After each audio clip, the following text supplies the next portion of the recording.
Okay, it's 8 p.m.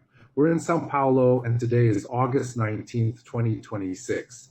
Today's live stream, as you already know, is about consciousness being the movement that one perceives oneself to be. Okay? In my broader concept, consciousness is a movement that one perceives oneself to be in the metabolism produced. Okay. But consciousness is very practical for you. And we're going to understand where consciousness comes from and how this work of consciousness is. Consciousness is a very easy thing to understand, but it's not understandable in a test tube, in isolation from everything else. Consciousness is understood within a context.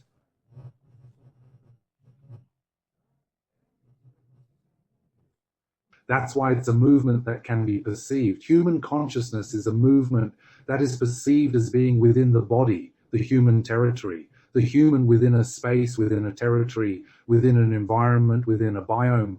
You perceive the consciousness of that human. If there are other types of consciousness, artificial or something similar, this movement of perception of being is within that movement, that algorithm. For example, that algorithmic consciousness. Let's not talk about algorithms or dance moves. Let's talk about practical things. A child comes up to you, let's suppose you're an engineer or a biologist or a doctor, I don't know, something, a background you have, an area of expertise you have, and the child comes to you and asks, Uncle, Aunt, the river is drying up, it's rotting, what's happening? If you're an engineer, you say, look, the river's flow is indeed decreasing. If you're a doctor, you say, look, there are some pollutants, some viruses, and some problems in this river. And if you're an economist,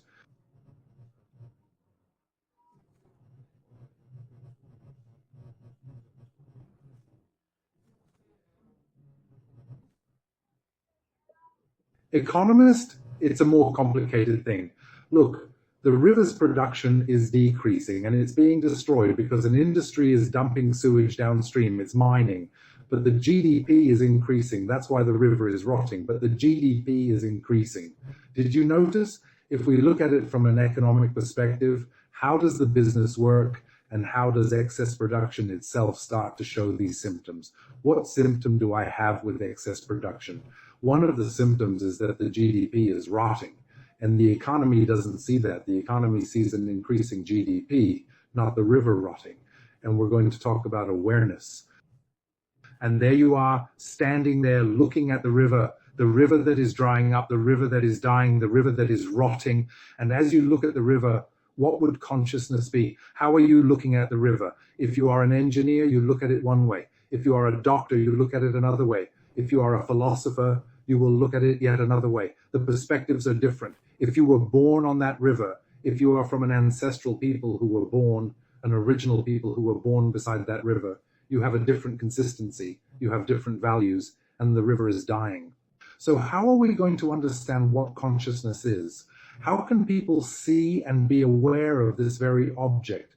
The river, I wouldn't say it's an object because it's a biome. It has a lot of life within it. It's a river, the river and its banks, and it's dying because the GDP is increasing, right? Because exploitation, excess production has increased the GDP. Very cool.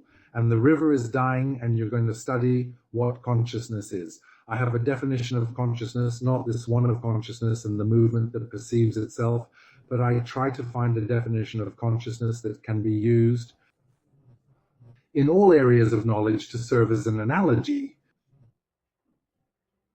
Because sometimes when people look at this river, when the engineer looks, he sees the liters, he sees the volume of water.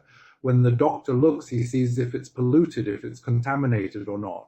And when the biologist looks at the number of animals in the river, each one has a different perspective on the same thing.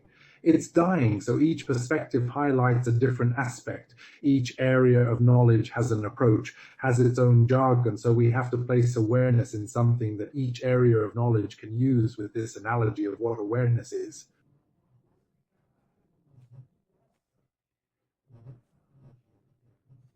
Studying a bit to get a better sense of what consciousness really means. Last night, while chatting with some friends, I turned to them and asked, all right, but what is your personal understanding of consciousness?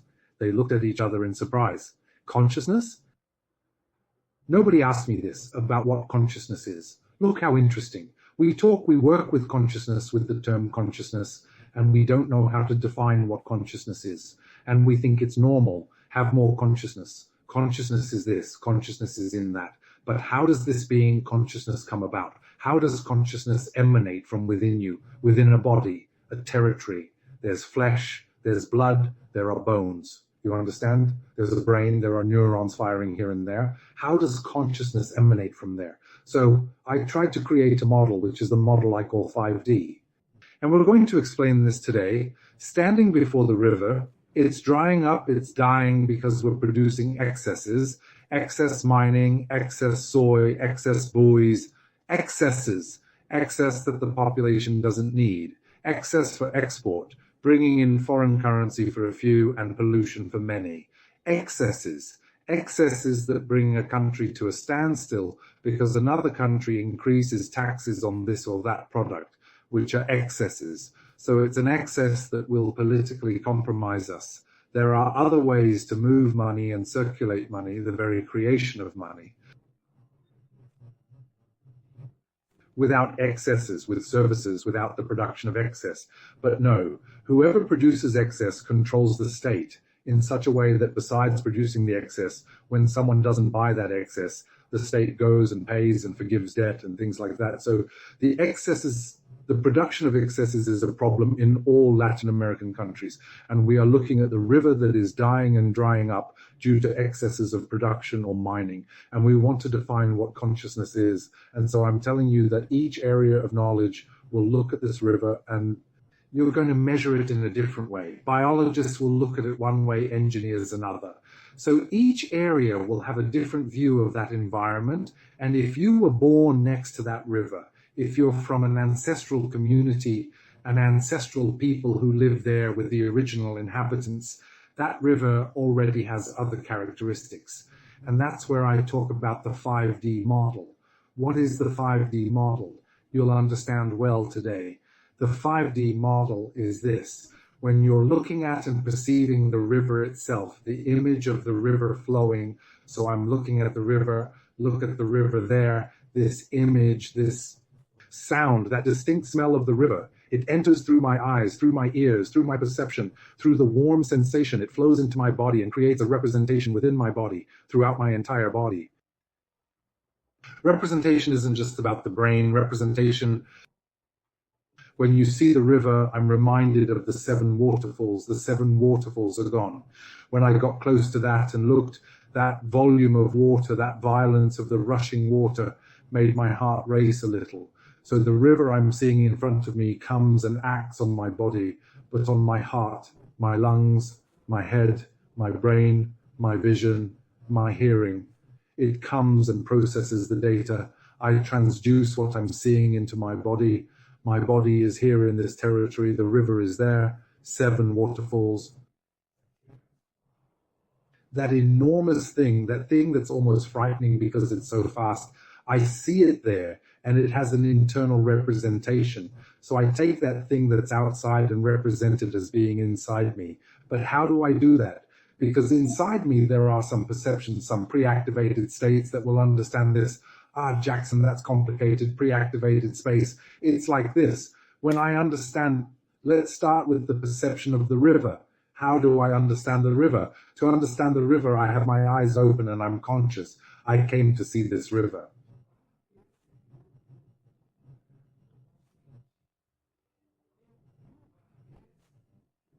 My pre-activated space contains within me a representation of how I came to see the river.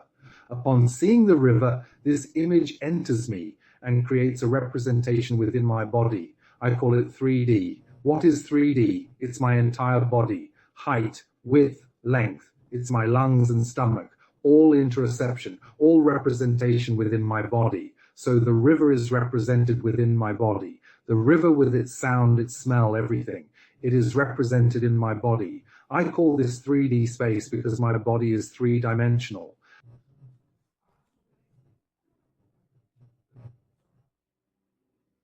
But this space that he represents is an image, a space within my body. This space expands when I move closer to the river and diminishes when I move away from it. If I look over there, the river, which was this space within my body, becomes immanent and pre-activated. And now I looked at a tree, something appeared, and the tree appeared, another space appeared here. Then I returned to the river. The river lights up again, the tree lights up, the space lights up. So these spaces of representation are within my body. These spaces are in 3D. They're going to really enjoy this a lot. So just take a look. I'm going to Rio, but I am also a mother. I am a mother. I have my son. I have my daughter. I have my husband, and I have our friends. We are all together. We are in Rio. So I go to Rio and I gaze at Rio, but there is another space inside my head. My son, who is 4 or 5 years old, and my daughter, who is 12 or 13 years old, I am looking at them as well. Daughter, please do not do that, because I have a space where I take care of the children and I am a mother. I have that space. And when my son goes away or comes back, I have that space. But she also has her own space in Rio. So these two spaces are inside my body and they compete. They work within it in a 3D representation. Do you understand? What I'm talking about in terms of space is the representation of the outside world within you. The representation of the outside within the one who perceives the representation, a perception of being. Consciousness is a movement that perceives itself as being. I perceive being and I am receiving stimuli of movement. And this perception of being in the human case is 3D, within my body, territory, all of that. And it's 3D, okay? And here we're going to have a cool concept, interoception, to help with this dimension of 3D. Interoception is all the breathing of internal, visceral bodily feeling. I feel a little unwell today. I was feeling a bit unwell, this feeling of unease. Look, I'm not feeling very well. This is interoception, okay? It's the internal feeling. Antonio Damasio talks a little about this, about interoception. It's simply a signaling of bodily homeostasis. You have the body's homeostasis within you, and this signaling of well-being or ill-being is interoception. It's the experience of your body. So you don't arrive at a perception that's a little like, I don't feel very well.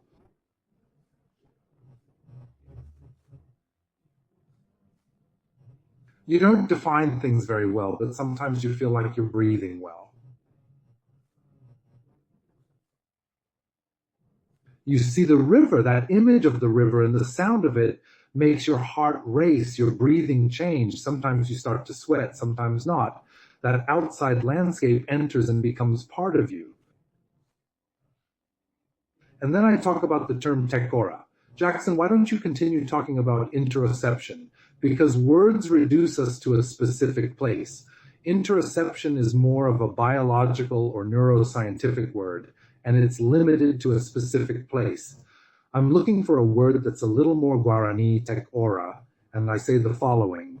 That which is outside and represents the inside of my body is a Tekoha. Why? What is outside to represent my body, I perceived? To perceive, I perceive through my history. To perceive, I realize it through my diet, my food, my age, my culture. I'm 62 years old. I go to a place, I have memories, I have culture. I have a lot of structures within me and my pre-activated memories. So by perceiving all this set of what I ate, what I know, this intersection will perceive the external world that projects within it. And look how interesting, it's a space within you. That river projected within your intersection becomes almost like the pairing we talk about of rider and horse. One affects the other. The river is affecting my heart, and my affected heart is perceiving the river, but its heart rate is already racing a little faster. Then I look at this side, and my heart rate starts to slow down because I'm not seeing that current of the Bahia River or the pollution of the river that's dying from excessive productivity that we see. So suddenly this pain lessens a little because the image I had of the Itako River diminishes somewhat, and these images, these spaces will give us a sense of awareness. The interaction of these spaces with consciousness is a movement that is perceived as these movements of these spaces within my head. Do you understand? Look how interesting. Each perception that I have, that I manage to place the perception of being. I am a father, a perception. I am a mother, a perception. I am a student. I am a teacher. I am a student. I am an admirer. I am a tourist. They are all perceptions that can, within the perception of being a culture tourist, Look how beautiful this green is. Look how beautiful this yellow is I carry. And this perception is something that seriously represents your entire body. A 3D representation. Why 3D? Because it involves the brain and the internal organs. It involves your entire structure. I call it tech aura. Tech row is what, which is everything that has built you up, giving you your genetics and culture, allows you to perceive. So what I've eaten since childhood, which shaped my body structure, my DNA, my illnesses, all of that is tech aura, my culture, the music I remember, because everything is inside. If it's inside, it's tech aura. With tech aura, I observe and create more images, okay? Tech aura isn't something internal. But then there's another concept, which is APUS. APUS is a slightly different concept here. How do I project myself within what I perceive? I am perceiving this river. I am perceiving these trees. I am perceiving these things. I am perceiving this river that is dying from overproduction, from overmining. It is dying or rotting. And my perception of this river, it's here. And I interact with it. I position my external body on top of it. I position myself. This positioning within the space that I perceive, I call APUS.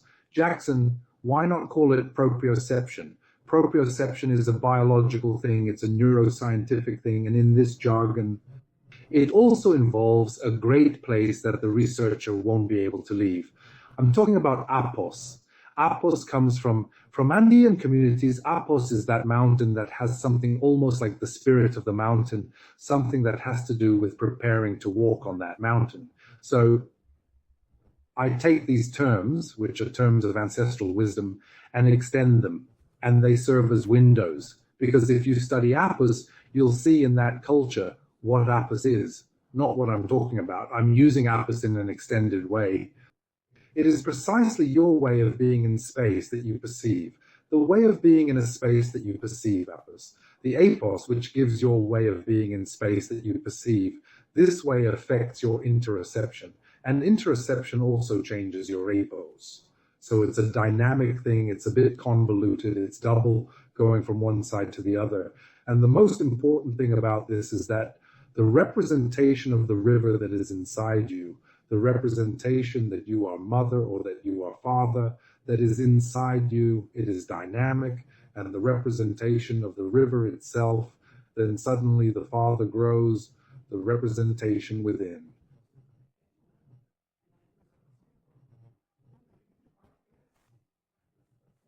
From you, it suddenly grows, it suddenly shrinks, suddenly you forget, suddenly another profile emerges, the tourist profile, suddenly you're an observer in Rio. So these images, these spaces within you that act on your interoception and proprioception, act on your tech aura and your APOs, they intersect, they are located, you have a representation of the spaces that are inside you, and that which is outside comes and is intertwined.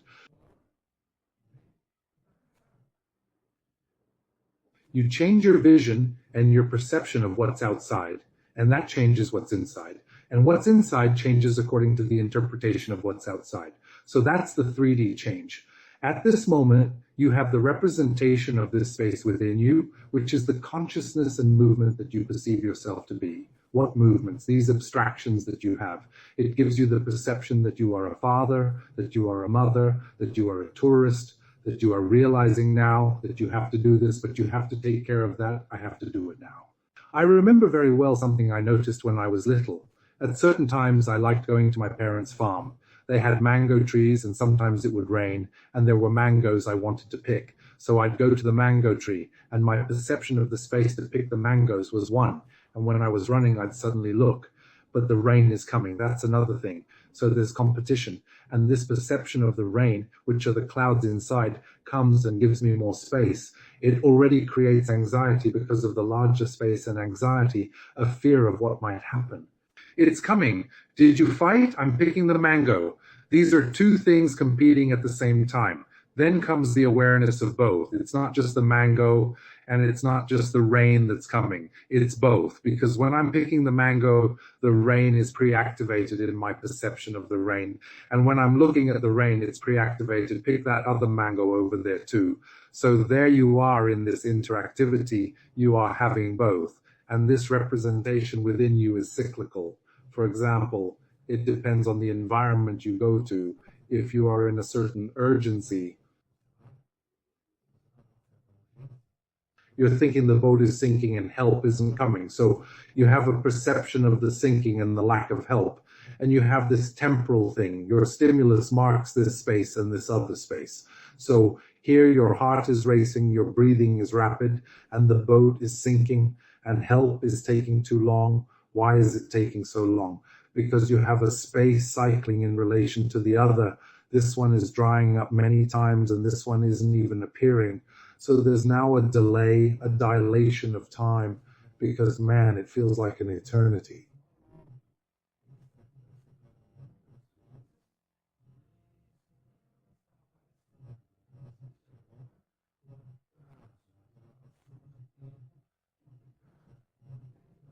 For the rescue, turn around. The boat is sinking. And what is that? Who caused this in you? Your spatial representation in 3D. The consciousness within you has this representation, and the movement of one space, which is being a father, or the urgency of the boat sinking, and another space in the rescue will appear. One is moving at a certain frequency, and the other isn't moving at all. So now you have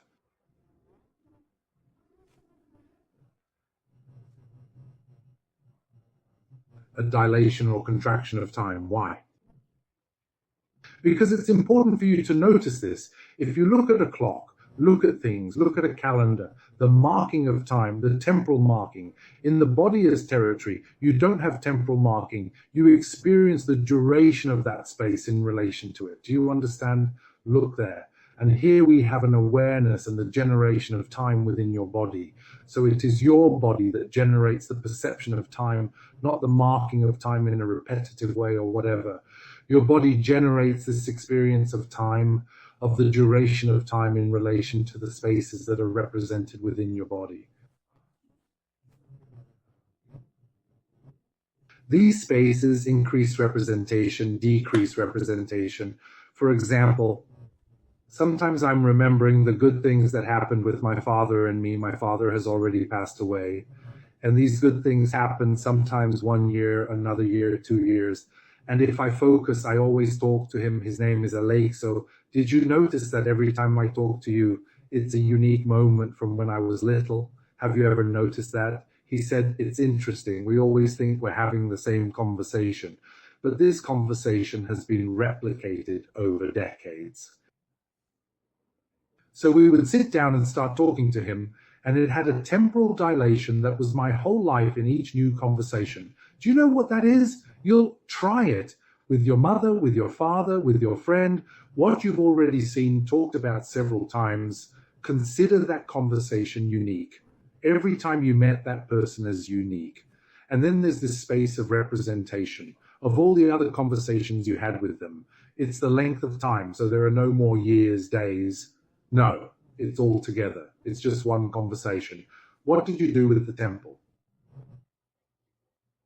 Decades of my life, decades of my father's life, of Alexo's, simply became a moment of what? Of 20 minutes of conversation, of 10 minutes concentrated in a single place. So time, the marking of time outside of us, had nothing to do with the marking within us. Did you notice? And if you go into philosophy, this gets very complicated. But if you go into the representation of spaces, my memory of all the times I spoke with my father is here. My father had the memory of every time he spoke to me, and it was there. And we are both working on these memories. So time is a function of the frequency of these spaces that we are remembering in 3D within ourselves. We experience the duration of this body. We live through this duration. We live through these spatial movements, and consciousness is this movement that is perceived as being of one space in relation to another. Okay? But there's one more thing. I talked about 3D, which is the representation of these memories. Some can be pre-activated, others you can activate now.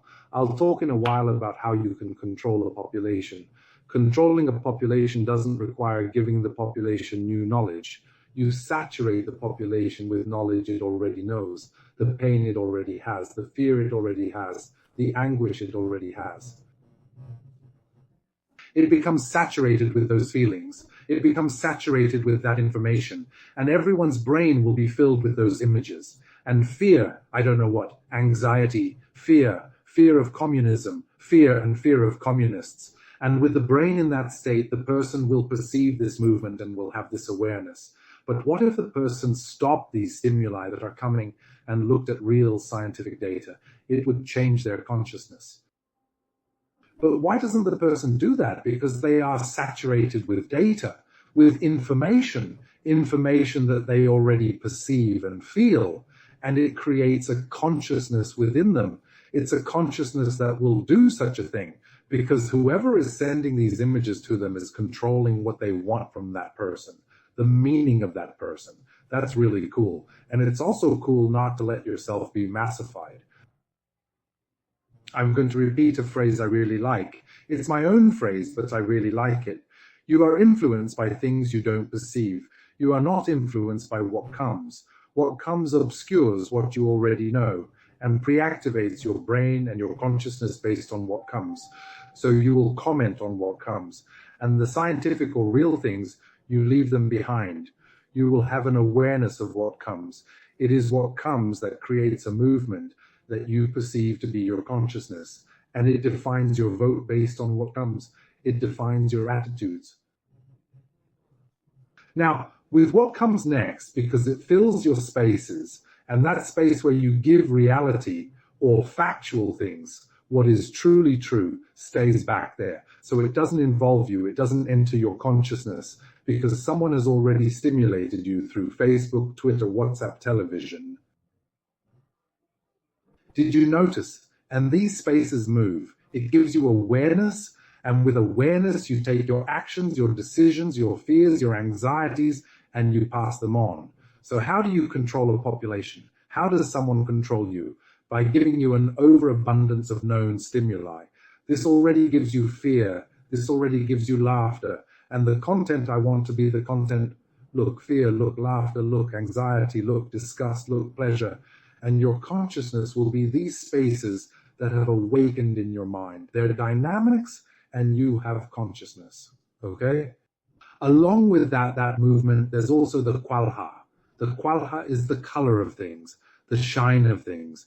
And sometimes a space happens, increasing or decreasing. You see your child, I'm looking at the Guaira River there, with that current that's no longer there. And suddenly my son or daughter cuts near the river. Man, there's a qualha here. Hold on, because that space is so big, that shine is so big that it's necessary.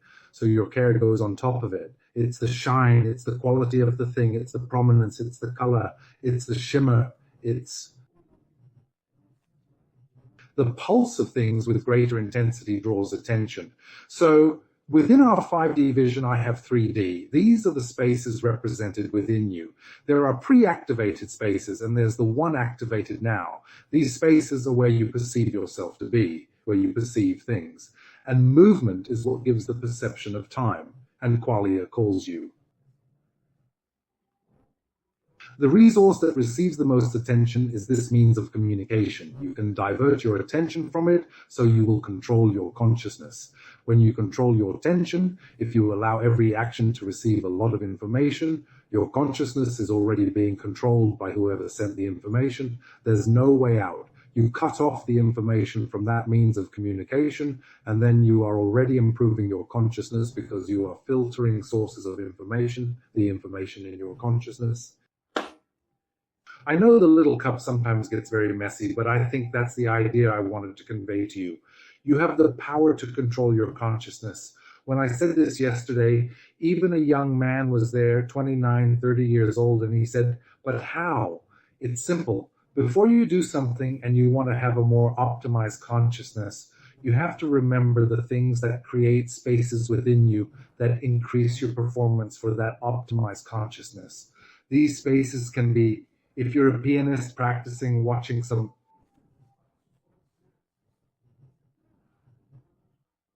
First, practice some movements related to the piano. If it's a speech, do something related to that. So these spaces are different.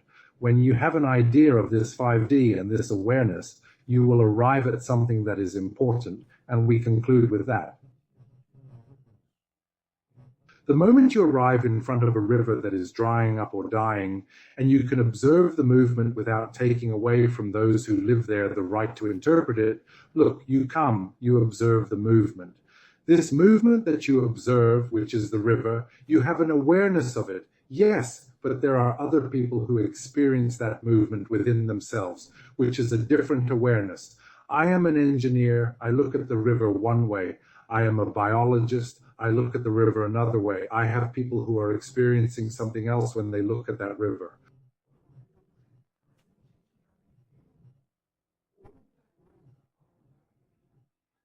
And this more expanded awareness that you have is about looking at the things you are seeing and feeling, and looking at other individuals and realizing that their experience may be different, and it is different.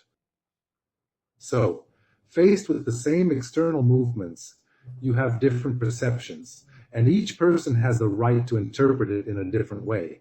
The interpretation is done with these pre-activated spaces within you, within this thing that I call 5D consciousness. It's a model for us to use as an analogy in each of the different areas. Then you understand consciousness a little better and give people the right.